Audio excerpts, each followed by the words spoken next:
I'm Kathy Jones, Chair of the League of Women Voters of the Tennessee Valley Voter Services Committee. Awesome, thank you. So we're just off the hills of an municipal election that was pretty much across North Alabama. The aftermath of that, what are your thoughts? What are your feelings about voter turnout? Well, the voter turnout was pretty light, I believe, for all the municipal elections, and that could have been for several different reasons: the weather, fear of COVID. Maybe people are satisfied with their leaders, or maybe they just didn't make it to the polls. But we're hoping that for the general election, we're going to get a whole lot higher turnout. And how were you able to find out about the voter turnout? It was on the local media. We really appreciated being able to find it there. And what were your thoughts? You said it's light. Well, it was light. I think it was under 30%, which was not for Madison County and Huntsville, and that's really kind of not good. We'd like to see it a lot higher. And one thing that did strike me was that the absentee ballots probably had a whole lot bigger impact with a light turnout than people don't show up to the polls on election day. If you've already filed your absentee ballot, then you already got your vote filed. Right, and we had ran a story earlier with the Huntsville city clerk treasurer, and he was saying how the turnout for the absentee ballot is 5 times as much, at least for this election that just passed, 5 times as much than what they normally see. Yeah. More than 5 times. So is yeah. that kind of like a That's a good lining? thing. Yes, I think that's good. And people are learning what it means to go vote absentee, because a lot of folks have never voted absentee before. And so they're going through it the first time. The second time will be easier. You know what to expect. I did talk to the circuit clerk this week for Madison County, and she was saying they already had almost 5,300 absentee ballots. So that right there is record. I don't think they've ever had that kind of turnout. So we're not even into September yet. So we may be looking at a really big absentee ballot impact. So that's good, because the more people that stay home, then the healthier we're all going to be. So that. Good point. Now, you just finished through the municipal election, and I know you all are, for today, you're marking this to celebrate the 100 years of the 19th Amendment. Yes. And we're also coming off the hills of that mural that was unveiled about a week ago. So, there's so much to celebrate. And then there's the 50th, not 50th. 50th. They just had the 56th, or the March on Washington. Yeah. I was listening to the news about that yesterday, and this is such a significant month. August this year, we have so many reasons to celebrate voting rights. There's so much left still to be done, but I think the biggest thing I'm seeing is a lot more people talking about voting and how important it is, because if your vote is your voice, and you can see that in some of the recent elections, even in Huntsville, where just a few voters made the difference in whether someone gets in office or not. And also, with all the issues going on in the world, your vote is the best way to express your opinion. And you all have been covering all of North Alabama. Is Decatur?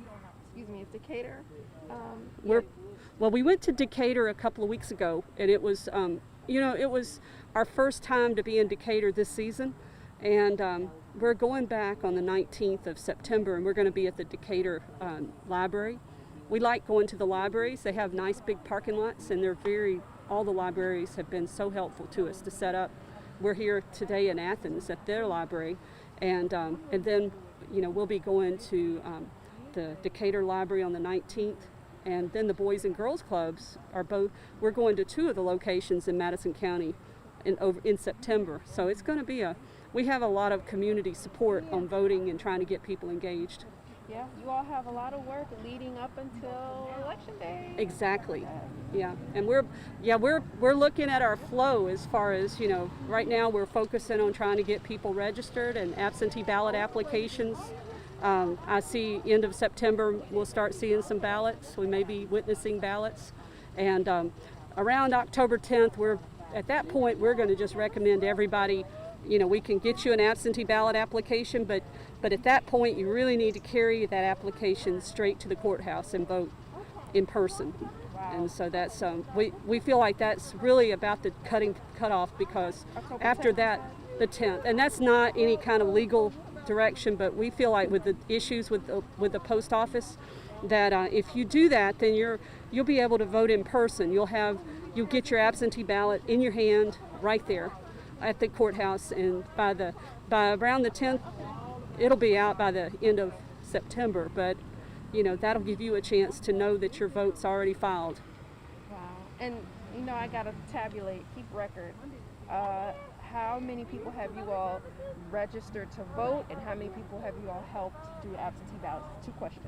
It's a little bit hard to give an exact number because we're helping multiple people in different cars, but we're probably up to about 250 on the absentee ballots, and that's since we started.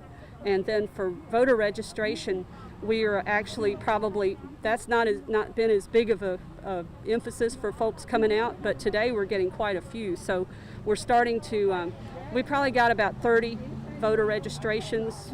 It's not as many, but I do expect that we may start seeing an uptick in that, especially we're starting a new emphasis to try to reach out to the high schools and the colleges with a electronic. We're going to go virtual, send them information so that they can share it with the students, and then they can go register online. And we'll also have paper ballots, paper applications for voter registration available. And then we're working up a plan for reaching out to some of the senior living facilities. And in a lot of cases, the senior citizens may have moved to go to a facility, and if they haven't updated their registration, that needs to happen, and then they can apply for an absentee ballot. So, we'll be seeing a lot more. I think we're going to see a lot more folks that are going to need assistance. Wow. So, and just to clarify, about 250 for absentee and about 30 for just registering people to vote. Yeah, Okay. that's so far. Yeah. Wow. That's close to 300 people.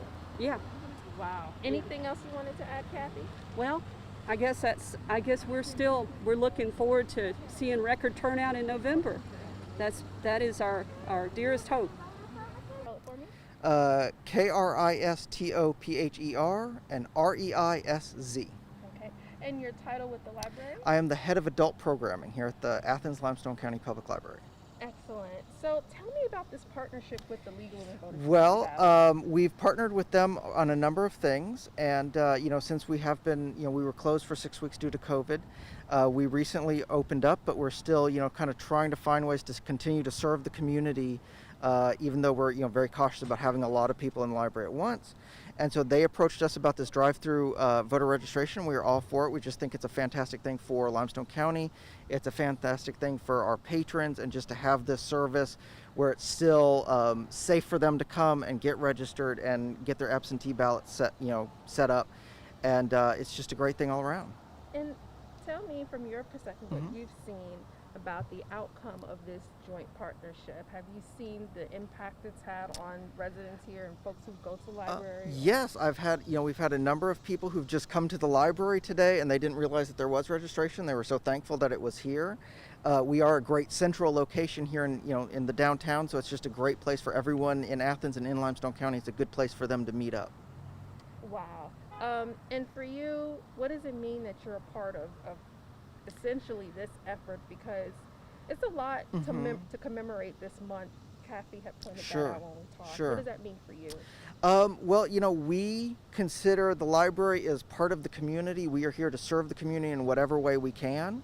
And so, that includes, loaning out books like, traditional libraries, but it also means, opening up our space for the League of Women Voters to come and help people get registered.